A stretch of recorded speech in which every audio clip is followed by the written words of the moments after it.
Que se passe-t-il en République démocratique du Congo en ce moment? La RDC, ex-Zaïre et ex-Congo belge. Le Congo était connu dans les années 60 avec la figure charismatique et tiers-mondiste Patrice Lumumba. À Alger, il y a notamment la rue Patrice Lumumba.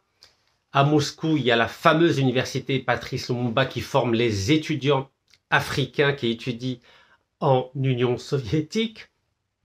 Le Zaïre est un pays très riche. Et dans la ville de Goma, qui se trouve à l'extrémité est du pays, à la frontière avec le Rwanda, un groupe rebelle qui s'appelle le M23, M ça veut dire Mars, 23 Mars. Cela fait référence à un accord qu'il y a eu le 23 mars 2009 entre Kinshasa, la capitale, et ce groupe rebelle. Ce groupe rebelle d'à peine 3000 hommes, formé par le Rwanda, équipé par le Rwanda, a réussi cette percée extraordinaire en prenant la ville de Goma grâce au président du Rwanda, Paul Kagame.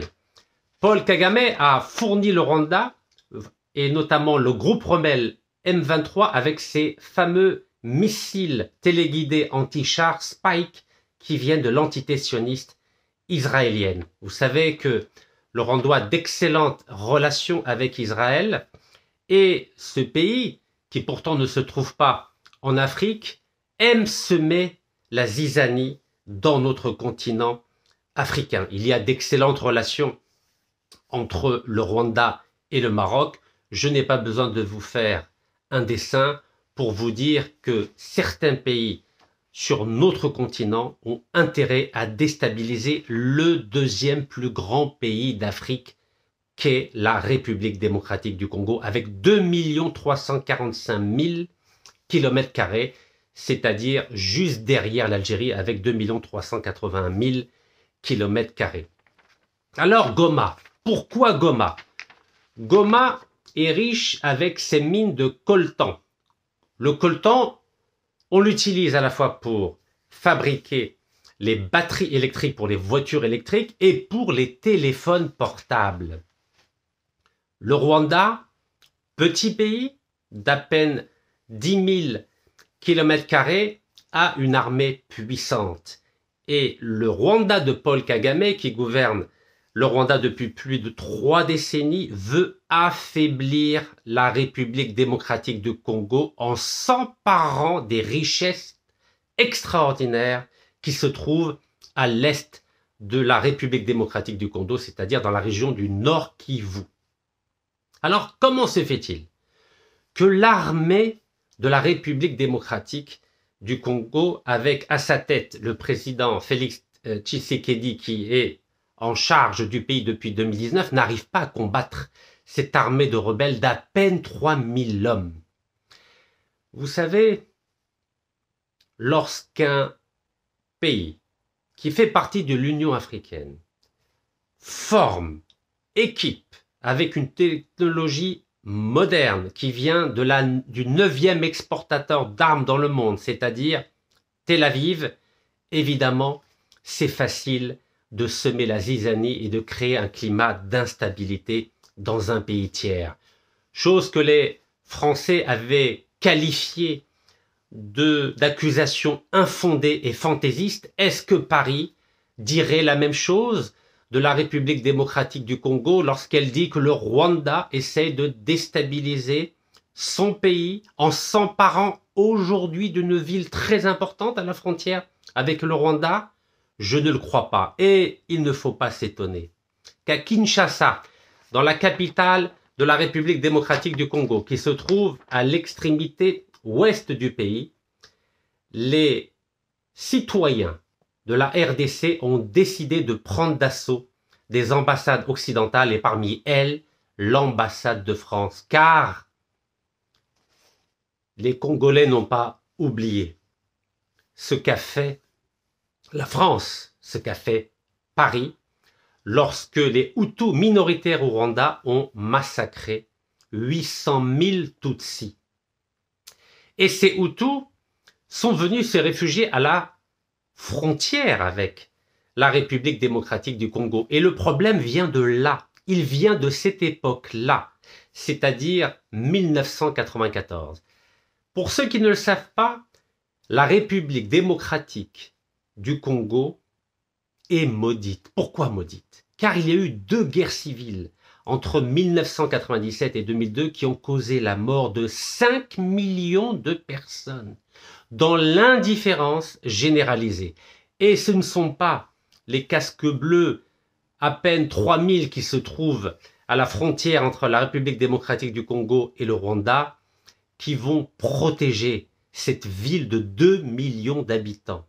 Goma, c'est 2 millions d'habitants qui a été prise par simplement 3000 rebelles suréquipés par le Rwanda avec le soutien de Tel Aviv et l'indifférence de Paris qui apparemment a l'air très heureuse de voir ce grand pays d'Afrique déstabilisé. Alors, que peut-on faire aujourd'hui en tant qu'Africain, en tant que panafricain, pour mettre fin à cette déstabilisation croissante d'un certain nombre de pays d'Afrique? On a vu cette succession de coups d'État, que ce soit au Mali, au Niger, au Burkina Faso, en Guinée, au Gabon. On a vu ces guerres civiles qui n'en finissent pas, au Soudan du Sud, au Darfour, en Somalie, en RDC, en Angola, au Libéria, etc., etc. Apparemment, il y a des pays, et parmi lesquels, à la tête desquels la France, qui semble trouver son compte dans cette déstabilisation permanente du continent africain. Nous voyons que les forces de paix de l'ONU ne sont pas capables de régler ces conflits qui durent depuis tellement longtemps. Vous savez, l'Afrique, en dépit de ce phénomène, de cette période de décolonisation des années 50-60 jusqu'aux années 70, n'a pas réussi à trouver son équilibre. Les souverainetés des États africains sont extrêmement fragiles.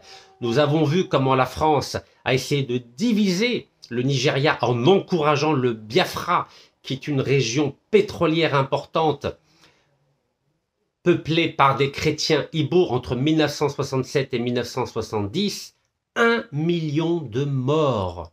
La France a favorisé la sécession de la région du Biafra, du reste du Nigeria, car elle voulait contrôler les gisements de pétrole qu'elle avait perdus en Algérie après l'indépendance de notre pays en 1962. La France ne veut pas de l'indépendance des pays africains. La France ne veut pas de l'Union africaine. La France, qui est une fervente actrice de l'Union européenne, ne souhaite en aucune manière que l'Afrique en tant que continent puisse demain être unie avec un seul drapeau, une seule armée, une seule monnaie. Nous avons vu que le défunt président Kadhafi de Libye a déployé des efforts extraordinaires pour que l'Union africaine soit une réalité. Il a même financé le premier satellite panafricain avec 3 milliards de dollars, un satellite de télécommunication afin que les télécommunications en Afrique et entre pays africains soient les moins coûteuses possibles. Et nous avons vu ce qui lui est arrivé en octobre 2011 par la faute du président français Nicolas Sarkozy. Et en ce moment, il y a un procès où justement la question du financement de la campagne électorale de Nicolas Sarkozy en 2007 par la Libye est clairement posée.